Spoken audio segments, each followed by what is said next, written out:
नमस्कार। मैं प्राध्यापक डॉक्टर राजेंद्र देशपांडे आप सबका मेरा आयुर्वेद एकेडमी जो चैनल है उसमें सहर्ष स्वागत करता हूं। आज की दवा जो है वो उसका नाम है सांडू कंपनी की प्रोप्राइटरी मेडिसिन हीमोल फोर्ट।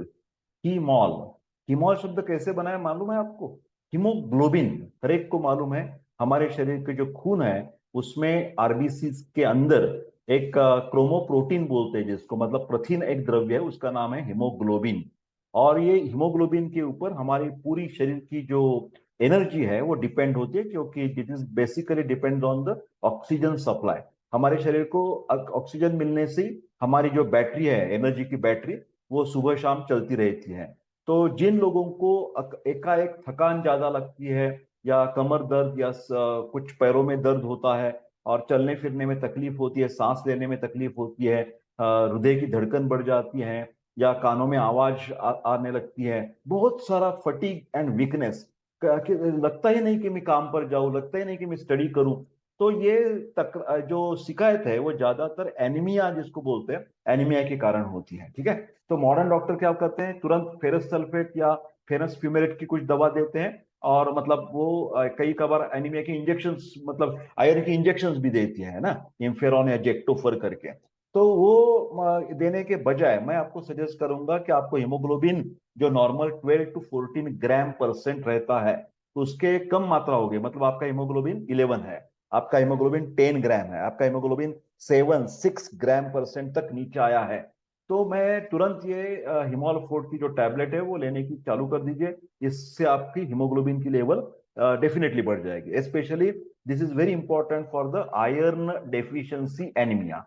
लिख कर रख सकते हैं आप, जिसमें लोह की मात्रा कम होने के कारण या B12 कम होने के कारण जब हमारी शरीर में, या क्या बोलते हैं ना, साइनोकोबाल्मिन, विटामिन B12 का मतलब होता है साइनोकोबाल्मिन, तो ये कम होने के कारण जो शिकायत होती है उसमें एनीमिया में ये हिमोलफोर्ट टैबलेट अच्छी तरह से रक्तवर्धक श्रेष्ठ औषधि में उसकी गणना की जाती है। बहुत सारी दवा है, फिर ये एक एक्सपीरियंस्ड दवा है मेरी तरफ से, तो आप इसका इस्तेमाल जरूर कर सकेंगे। इसमें कंटेंट्स क्या क्या है देखिए। इसमें पुनर्नवा मंडूर है, तो मंडूर भी एक हिमेटिनिक है।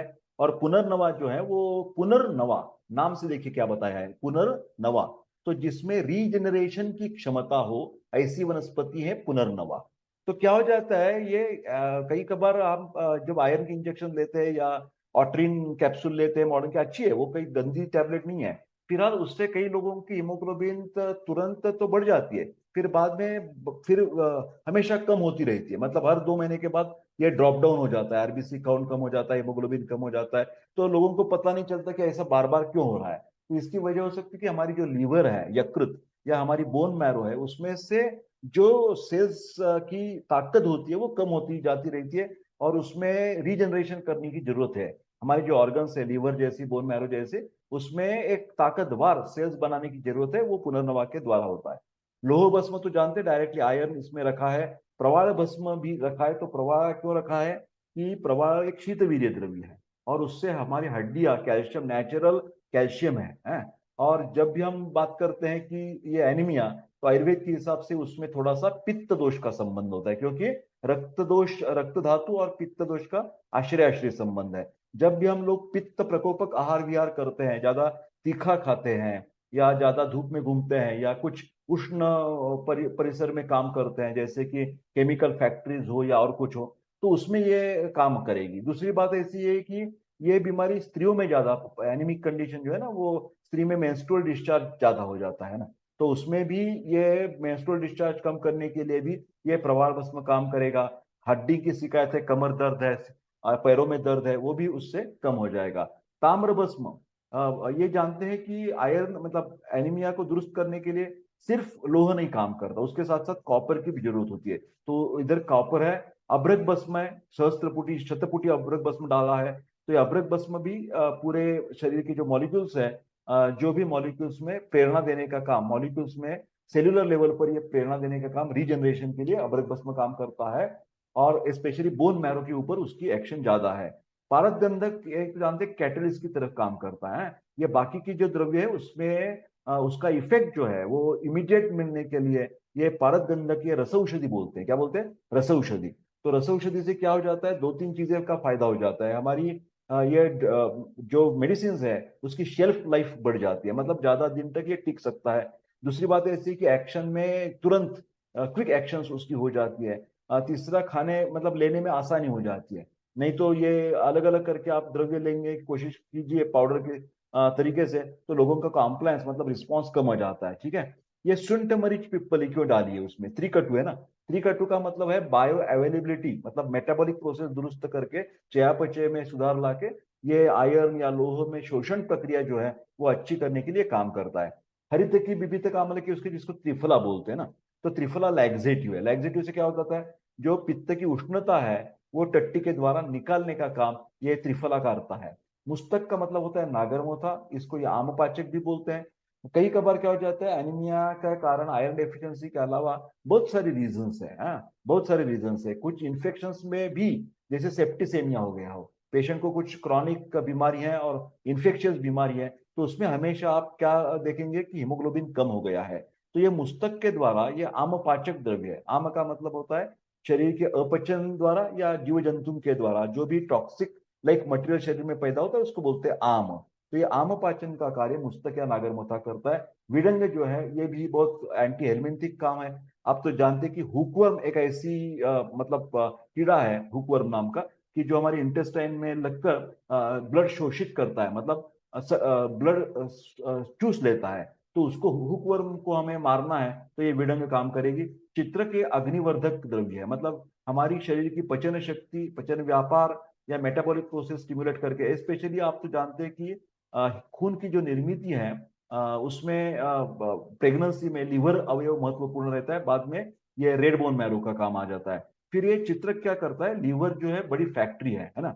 जैसे प्रोटीन, कार्बोहाइड्रेट, फैट मेटाबॉलिज्म के लिए लीवर का कार्य अच्छा होना चाहिए, और ये चित्र क्या करता है, मेटाबॉलिक प्रोसेस में सुधार लाता है। शुद्ध कुचला है और इसके साथ साथ गोमूत्र क्षार भी है। ये एंटी इंफ्लेमेटरी काम करेगा और जो है ना डायूरेटिक भी काम करेगा, तो जिसके द्वारा शरीर की उष्णता टट्टी के द्वारा और मूत्र के द्वारा निकाल दी जाएगी। ठीक है, हिमाल फोर्ट जो है ना प्रति टिकिया 56 मिलीग्राम से अधिक एलिमेंटल लोह प्रदान करता है। लोह का सुयोग्य पाचन और सूक्ष्म तथा पूर्ण शोषण, बायो अवेलेबिलिटी, उत्कृष्ट रक्त निर्मिति का आधार स्तंभ है। जैसे मैंने कहा कि त्रिकटु के कारण ये बायो अवेलेबिलिटी बढ़ जाएगी। लोह भस्म और पुनर्नवा मंडूल सूक्ष्म स्वरूप से तुरंत शोषित होकर हिमोग्लोबिन की मात्रा बढ़ाते हैं। अभ्रक भस्म लोह का उत्तम शोषण सुनिश्चित करके उत्तम प्रकार की रक्त धातु निर्मिति के लिए उत्प्रेरक है, इससे लाइक स्टिमुलेंट है। त्रिकटु द्वारा उत्तम प्रकार के लोह का पाचन संस्थान में अवशोषण, मतलब एब्सॉर्प्शन एंड एसिमिलेशन में यह त्रिकटु काम करता है। विडंड द्वारा कृमिघ्न प्रभाव है, चाहे वो हुकवर्म हो, टेपवर्म हो, राउंडवर्म, थ्रेडवर्म, कौन सी भी बीमारी, अमीबियासिस, जियार्डियासिस, इसमें विडंग काम करेगा। हिमोरफोर्ड से क्या हो जाता है, अतिसार, विबंध, मितली इत्यादि दुष्प्रभाव नहीं होते। कई कबार मॉडर्न के जो हिमेटेनिक्स हैं उनके कई कबार, मैं ऐसा नहीं टीका करना चाहता कि उसकी क्रिटिसाइज नहीं करना चाहता, फिर साइड इफेक्ट्स टालने के लिए ये जो हिमोल फोर्ट है उसमें ये डायरिया या कॉन्स्टिपेशन या उल्टी जैसी कुछ शिकायत नहीं होती।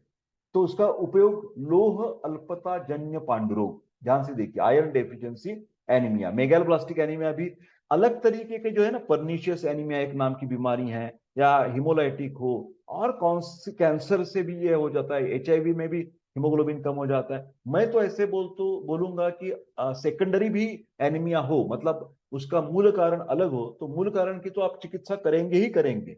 जैसे स्त्रियों में मेंस्ट्रुअल साइकिल पॉलीमेनोरिया है, मेट्रोरेजिया, तो उसकी तो हम मतलब ट्रीटमेंट देंगे। फिर सप्लीमेंट्री करके, मतलब हेमोग्लोबिन को बढ़ाने के लिए, दिस इज अ हिमोलफोर्ड जो अभी टैबलेट की बात कर रहे हैं, वो सप्लीमेंट्री मेडिसिन के द्वारा सब तरीके के एनीमिक कंडीशन, चाहे वो प्राइमरी हो या चाहे वो सेकेंडरी हो, उसमें जरूर काम करेगा। गर्भिणी और सुतिका अवस्था, इसमें भी ये प्रेगनेंसी के दौरान क्या हो जाता है, जब स्त्री अन्नपान के ऊपर ज्यादा ध्यान नहीं देती, तो इट्स वेरी कॉमन गर्भिणी में, प्रेगनेंसी में एनीमिया होने की शिकायत ज्यादा होती है। तो उन प्रेग्नेंट लेडी ने भी ये हिमोलफोर्ड की टैबलेट रेगुलर तरीके से लेनी चाहिए। ज्वर आदि रोगों के पश्चात उत्पन्न पांडुरोग, मतलब टाइफाइड जैसी बीमारी हो जाने के बाद एनीमिक कंडीशन आ सकती है। ठीक है, पांडुरोग में क्या करेंगे, हिमोलफोर्ड के साथ पुनर्नवादी काढ़ा, मतलब क्या कि हाइपोप्रोटीनेमिया नाम की एक बीमारी है, मालूम है आपको। हाइपोप्रोटीनेमिया मतलब प्रोटीन की मात्रा कम हो जाती है, पैरों को सूजन आ जाती है और एनीमिक कंडीशन होती है। तो उसमें आपको क्या देना है, हिमोलफोर्ट के साथ पुनर्नवाजी काढ़ा देना है। दूसरी बात ऐसी है कि ज्यादा पोटेंस हिमोलफोर्ट की ताकत बढ़ानी है तो उसके साथ साथ दाढ़ी मावल यह दे सकते हैं, स्पेशली जिन लोगों को ग्रहणी की बीमारी है, अल्सरेटिव कोलाइटिस है, अर्श की शिकायत है। पुरुषों में ज्यादातर पाइल्स देखे जाते हैं, ब्लीडिंग पाइल्स के द्वारा भी ये मतलब एनीमिया की शिकायत हो सकती है। तो उन लोगों के लिए जिन तरह आंत्र में की द्वारा टट्टी में पतलापन है या कुछ मुहूर्दवम जैसी ग्रहणी की इरिटेबल बावेल सिंड्रोम जैसी शिकायत है, तो हिमोलफोर्ट के साथ दाढ़ीमावा लेना जरूरियत है। शल्य चिकित्सा मतलब ओबेसिटी में भी ये एनीमिक कंडीशन हो सकती है, उसमें हिमोलफोर्ट के साथ साथ आप आरोग्यवर्धिनी 2 चंद्रप्रभा टैबलेट और त्रिफला गुग्गुल, ये ओबेसिटी फैट मेटाबॉलिज्म सुधार लाने के लिए ये सब टैबलेट्स का आप इस्तेमाल कर सकते हैं। चौथ, कब भी इडिमा हो मतलब एनीमिक कंडीशन के साथ इडिमा हो तो पुनर्नवासो या मतलब दोनों नहीं देना है, पुनर्नवासो दे सकते हैं या पुनर्नवासी काढ़ा भी आप बिल्कुल दे सकते हैं। तो मेरे प्यारे दोस्तों, ये था आज की वेरी इंटरेस्टिंग हिमेटिनिक आयुर्वेदिक। लोग बोलते हैं कि आयुर्वेद में रक्त खून बढ़ाने के लिए कुछ है क्या, नहीं है। हमें बोला है कि वो ब्लड ट्रांसफ्यूजन देना पड़ेगा, वो ऐसा करना पड़ेगा, आयरन की इंजेक्शन देनी पड़ेगी। तो डॉक्टर साहब आपके आयुर्वेद में कुछ है या नहीं है, तो हमारी ये हिमोलफोर्ट टैबलेट आप जरूर इस्तेमाल करके देखिए। फिलहाल उसके साथ साथ जरूरत आवश्यकता होने पर अपनी डॉक्टर की राय भी लेनी जरूरत है, क्योंकि these are the all educational videos.